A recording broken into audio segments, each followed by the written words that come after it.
Uzgoj mrkve čini se dosta jednostavan, ali morate znati da postoje određeni koraci koji se moraju odraditi kako bi mrkva bila krupna, lijepog oblika, kvalitetna i prije svega ukusna.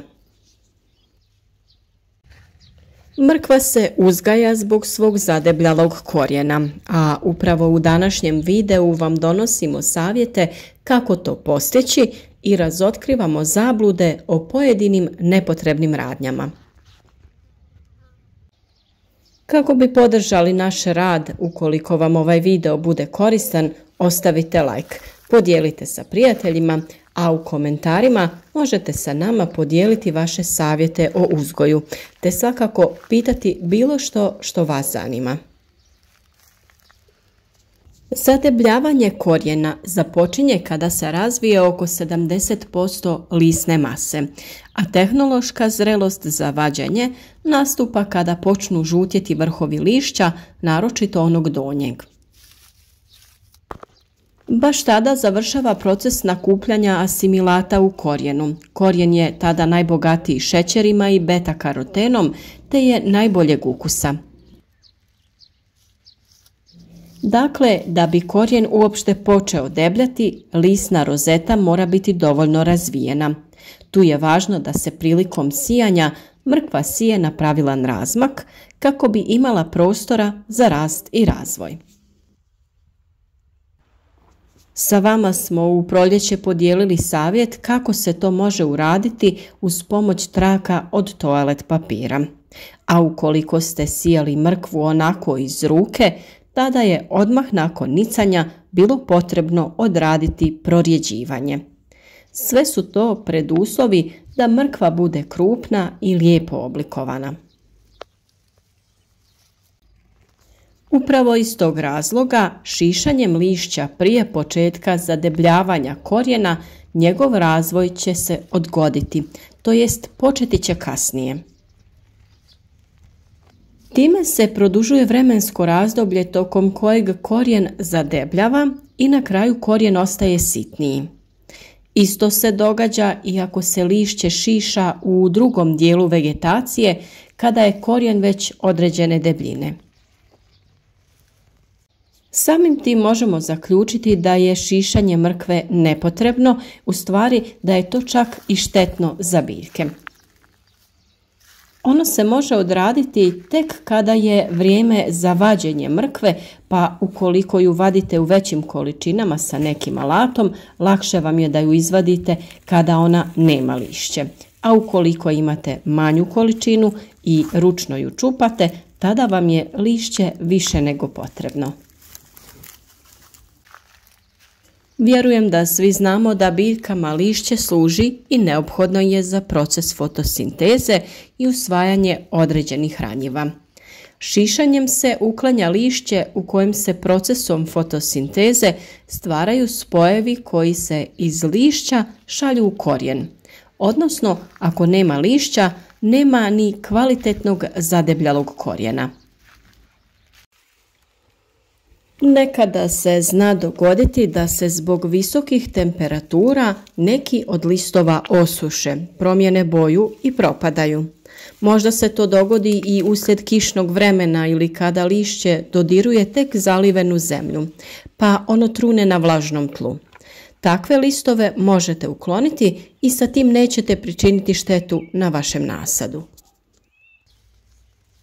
Tokom uzgoja vrši se i drugo prorjeđivanje nasada, ali se tada već izvađeni plodovi mogu konzumirati.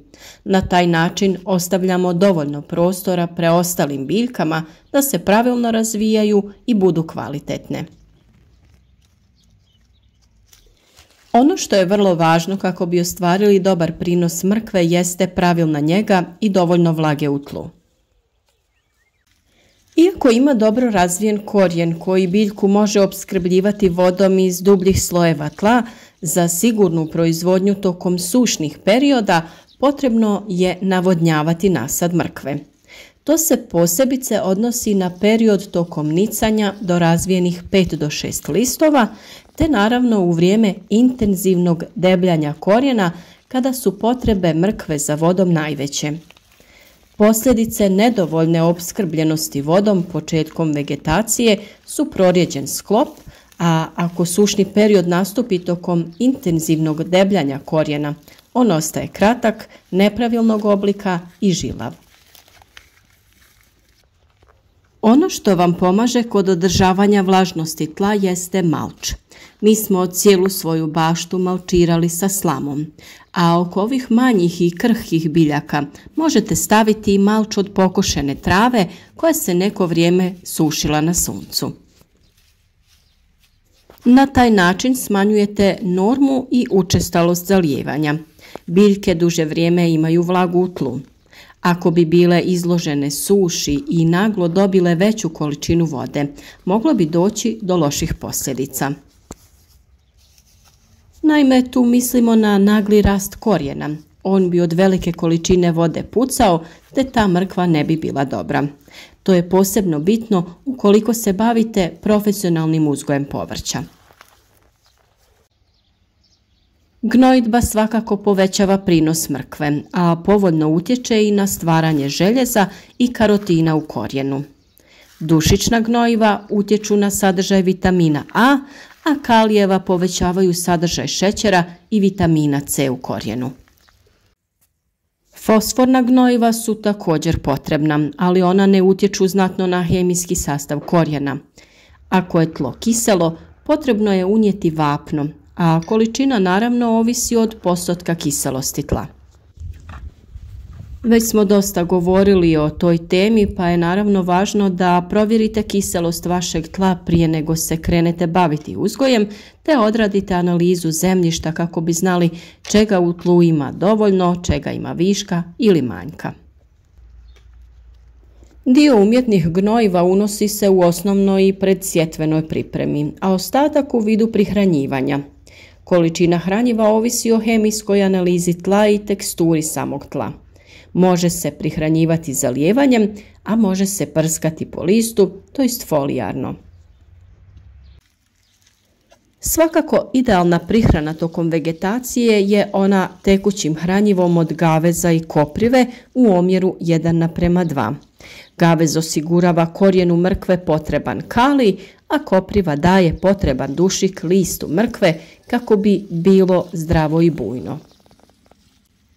Recepte za ovakva prirodna hranjiva svakako možete potražiti u nekom od prethodnih videa na našem kanalu. Mi smo vam također u nekim našim videima predstavili organomineralna hranjiva kompanije Zoberbach. To su tečna hranjiva koja su dozvoljena i u organskoj proizvodnji.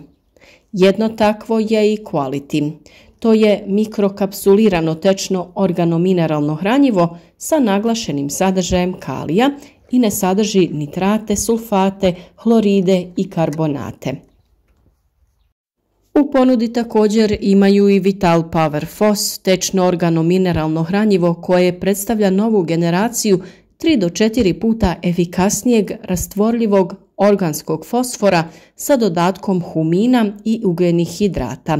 Stimuliše bolje ukorjenjavanje i brz početni porast svih usjeva, djeluje na nižim temperaturama i na svim tipovima zemljišta, dok je fosfor usvojiv više od 80%. Jedno od najčešćih pitanja kada je mrkva u pitanju jeste koliko dugo može da ostane u zemlji, odnosno da li će ukus biti bolji ako se izvadi iz zemlje kada je manja. Generalno, mrkva može da se izvadi kada je dovoljno velika i slatka da bi mogla da se jede, a koliko dugo može da se drži u zemlji zavisi od sezone kada se uzgaja. Ako se mrkva uzgaja za ljetnu berbu, trebalo bi da se izvadi kada dostigne svoju optimalnu veličinu, što je prosječno 70 do 80 dana nakon što je posijana. Izlaganje visokoj temperaturi može mrkvu da učini pomalo gorkom, pa ako se pojavi baš topla sezona, trebalo bi da se izvadi iz zemlje kako ne bi dobila tu gorčinu. Kada se mrkva uzgaja za jesenju ili zimsku berbu, može da se ostavi u zemlji sve dok ne budete spremni da je koristite. A mrkva se može ostaviti u zemlji sve dok zemlja ne smrzne. U toplijim krajevima to može značiti i boravak u zemlji sve dok kasne jeseni, pa čak i u zimu. Pazite samo na vremenske prilike jer velika kiša nakon sušnog perioda može dovesti do toga da mrkve puknu, kao što sam već spomenula, pa je najbolje da ih izvadite prije nego što se to dogodi.